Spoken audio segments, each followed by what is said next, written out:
PM किसान योजनेला 5 वर्षांची मुदतवाढ. केंद्र सरकारकडून 3,15,000 कोटींचा निधी मंजूर. देशातील लाखो शेतकऱ्यांना मोठा दिलासा. शिवीगाळ करून कोणतेही प्रश्न सुटत नाही. आजचे तरुण दिशा भरकटलेले, त्यांना माफ करतो. पंतप्रधान मोदींचा इंस्टाग्रामवर नवा व्हिडिओ. मुलांना शिक्षा नाही तर योग्य मार्ग दाखवण्याची गरज असल्याचं मत. आधी तरुणांवर लाठीमार केला आणि आता एफआयआर दाखल करतायत. जेनझीला धमकावून गप्प बसू शकत नाही. विरोधी पक्षनेते राहुल गांधींचा मोदी शहांवर हल्लाबोल. केंद्रीय गृहमंत्री अमित शहा आज पुणे दौऱ्यावर. लोकमान्य टिळक पुरस्कार सोहळ्याला उपस्थित राहणार. राष्ट्रीय सुरक्षा सल्लागार अजित डोवाल यांचा सन्मान होणार. शिवसेना युबीटीची आज मुंबईत महत्त्वाची बैठक. उद्धव ठाकरे पदाधिकाऱ्यांना मार्गदर्शन करणार.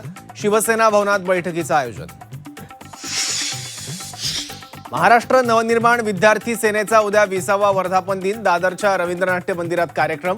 मनसे अध्यक्ष राज ठाकरे मनसैनिकांना काय कानमंत्र देणार याकडे लक्ष. मतभेदांमुळे राष्ट्रवादीचं विलिनीकरण अशक्य असल्याची चर्चा. नेतृत्व कुणाकडे यावरून विलिनीकरणाचं घोडं अडल्याची सूत्रांची माहिती. मंत्रालयातील कॅन्टीन 98% स्वच्छ असल्याचा एफडीएचा अहवाल खोटा. वकिलांच्या पाहणीत आढळल्या अनेक त्रुटी. तर केवळ खासगी आस्थापनांविरोधात कारवाई का? मुंबई हायकोर्टाचे एफडीएवर ताशेरे.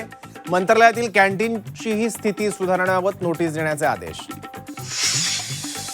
मारकुटा नगरसेवक रमेश म्हात्रेची तुरुंगातून सुटका नाहीच. मुंबई हायकोर्टानं जामिनाची मागणी फेटाळली. तर 2 आठवड्यात तपास पूर्ण करण्याची सरकारची कोर्टात हमी. राज्यभर मुसळधार पावसाचा कहर. पश्चिम उत्तर महाराष्ट्रासह विदर्भातील अनेक जिल्ह्यात पूरस्थिती.